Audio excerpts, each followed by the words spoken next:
Hi friends, ఈరోజు అయితే నేను మీ ముందుకు ఒక రెసిపీతో అయితే వచ్చేసాను. అదే గోంగూర చికెన్ కర్రీ. మీరైతే వీడియో స్కిప్ చేయకుండా ఎండ్ వరకు అయితే చూసేయండి. నేనైతే ఒక బాండి పెట్టుకొని ఒక హాఫ్ కప్ ఆయిల్ అయితే వేసుకుంటున్నాను. మనకి ఈ రెసిపీకి అయితే ఆయిల్ అయితే చాలానే ఎక్కువ పడుతుందన్నమాట. సో దీంట్లో నేను కొద్దిగా జీరా వేసుకుంటున్నాను. అలాగే ఉల్లిపాయలు ఇంకా 4 పచ్చిమిర్చిలు అయితే తీసుకొని ఇలా మిక్సీ అయితే పట్టుకొని పేస్ట్ వేసుకుంటున్నాను.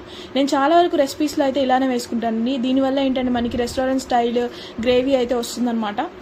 చూసారు కదండి, నేను ఒక 2 నిమిషాలు హై ఫ్లేమ్లో పెట్టుకొని ఇలా అయితే ఫ్రై చేసుకుంటున్నాను. దీంట్లో కొద్దిగా పసుపు వేసుకొని మన మిశ్రమానికి పట్టేటట్టు ఇలా అయితే కలుపుకుందాము. దీంట్లో 1 స్పూను అల్లం వెల్లుల్లి పేస్ట్ వేసుకొని ఇలా అయితే మిక్చర్ పట్టేటట్టు తిప్పేద్దాం. ఒక 1 నుంచి 2 మినిట్స్ వరకు అయితే ఇలా తిప్పుకుందాం. తర్వాత నేను ఒక 1 kg చికెన్ విత్ స్కిన్ అయితే తీసుకున్నాను. సో నేనైతే ఈ 1 kg చికెన్ స్కిన్ అయితే తీసేసుకొని ఏదైతే మనం ఇందాక ఆనియన్ పేస్ట్ అవంతా చూసారా దీంట్లో అయితే వేసుకుంటున్నాను. ఇలా వేసుకొని అయితే ఇలా అయితే తిప్పేసుకుంటున్నాను. ఆ పేస్ట్ అంతా మన చికెన్ ముక్కలకి పట్టేటట్టు అయితే ఇలా కలిపేసుకుందాము. సో ఒక 10 నిమిషాల పాటు మనం ఇలా హై ఫ్లేమ్లో అయితే పెట్టేసి కుక్ అయితే చేసేద్దాం. ఈలోపు నేనైతే మూత కూడా పెట్టేస్తున్నాను. నేను ఈలోపు ఏం చేశానంటే 1 kg చికెన్కి 1 కట్ట గోంగూర అయితే మనకి సరిపోతుంది. ఇలా అయితే నేను గోంగూర అంతా ఒలిచి అయితే పెట్టేసుకున్నాను పక్కన. చూసారు కదండి. ఇప్పుడు నేనేం చేస్తున్నాను అంటే ఒక గిన్నె తీసుకొని మనం ఏదైతే గోంగూర ఒలుచుకున్నామో అదంతా ఒక గిన్నెలో అయితే వేసుకుంటున్నాను. ఇలా వేసుకొని దీంట్లో ఒక 3 టమాటాలు అయితే ఇలా కట్ చేసి వేసేసుకుంటున్నాను.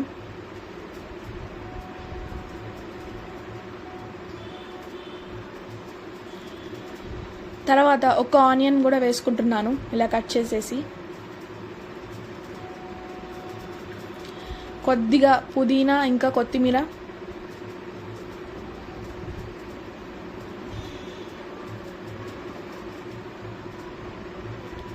ఇలా వేసుకొని ఒక 4 నుంచి 5 పచ్చిమిర్చి అయితే ఇలా తుంపుకొని అయితే ఇలా వేసుకుందాము. ఇలా వేసుకొని ఒక హాఫ్ గ్లాస్ వాటర్ అయితే ఇలా పోసుకుంటున్నాను. దీంట్లో కొద్దిగా పసుపు, అలాగే రుచికి సరిపడిన కల్లుప్పు ఇలా అయితే చేసేసి నేను ఒక 8 నిమిషాల పాటు ఇట్లా హై ఫ్లేమ్లో కుక్ చేసుకుంటున్నాను. ఈలోపు మన చికెన్ కర్రీ అయితే పర్ఫెక్ట్గా కుక్ అయిపోయిందండి. దీంట్లో అయితే నేను రుచికి సరిపడినంత కల్లుప్పు అయితే వేసుకుంటున్నాను. వేసుకొని అయితే మనం అయితే ఇలా అయితే తిప్పేసుకుందాము.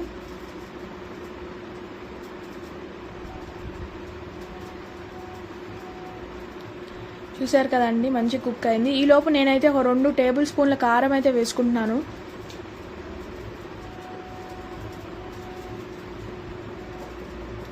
ఇలా వేసుకొని అయితే కలిపేద్దాము.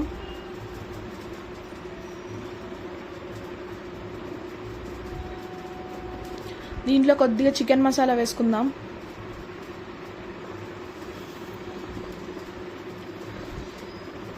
లేదా వేసుకొని మనమైతే గరిటె తిప్పేసుకుందాము. ఆ కారం మసాలా అంతా ముక్కలు పట్టేటట్టు అయితే ఇలా కలిపేద్దాము. ఇలా కలిపేసిన తర్వాత నేనైతే కొద్దిగా కొత్తిమీర అయితే ఇలా కట్ చేసి వేసుకుంటున్నాను. కొత్తిమీర, పుదీనా.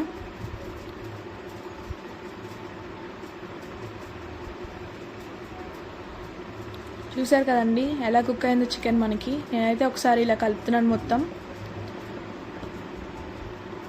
మనకి చూసారు కదండి గ్రేవీ కూడా ఎలా వచ్చిందో. సో దీంట్లో నేను కొద్దిగా వాటర్ అయితే ఇలా పోసుకుంటున్నాను, హాఫ్ గ్లాస్ వాటర్ దాకా. ఇలా పోసుకొని ఒక 5 నిమిషాల పాటు హై ఫ్లేమ్లో అయితే మనం కుక్ చేసేసుకుందాము. నేను దీనిపైన లిడ్ కూడా తెచ్చేసి పెట్టేస్తున్నాను. ఈలోపు మనం ఏదైతే మన గోంగూర ఉందో అది కూడా మనకి వాటర్ ఎవాపరేట్ అయ్యేదాకా అయితే కుక్ అయితే చేసేసుకున్నాం. చూసారు కదండి ఎలా కుక్ అయిందో మనకి. ఇక మనం అయితే స్టవ్ ఆఫ్ చేసి పక్కన పెట్టుకొని ఇలా పప్పు గుత్తుంది చూసారా అండి, అది తీసుకొని ఒక 3 నుంచి 4 నిమిషాల పాటు ఇలా మ్యాష్ చేస్తూనే ఉండాలండి.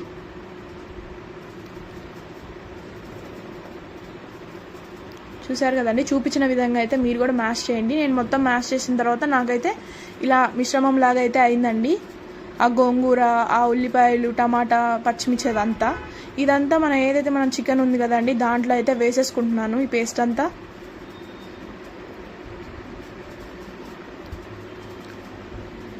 ఇలా అయితే వేసేసుకొని చూపించిన విధంగా అయితే మీరు కూడా కలిపేసుకోండి. బాగా మిక్స్ చేయాలి. ఇప్పుడు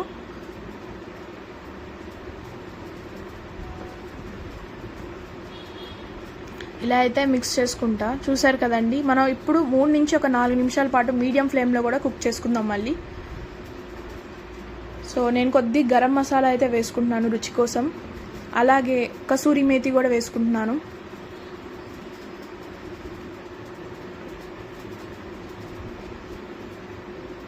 కొద్దిగా కరివేపాకు,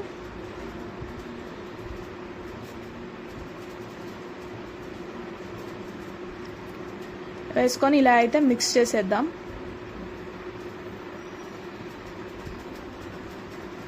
చూసారు కదండి, మన గోంగూర చికెన్ రెసిపీ అయితే రెడీ అయిపోయింది. మనం ఇది రైస్లోకి తినచ్చు, చపాతీలోకి తినచ్చు. ఎప్పుడు నార్మల్గా చికెన్ కర్రీ చేసుకునే బదులు ఇలా అయితే ట్రై చేయండి. మీరు కామెంట్లో ఎలా వచ్చిందో నాకైతే చెప్పండి.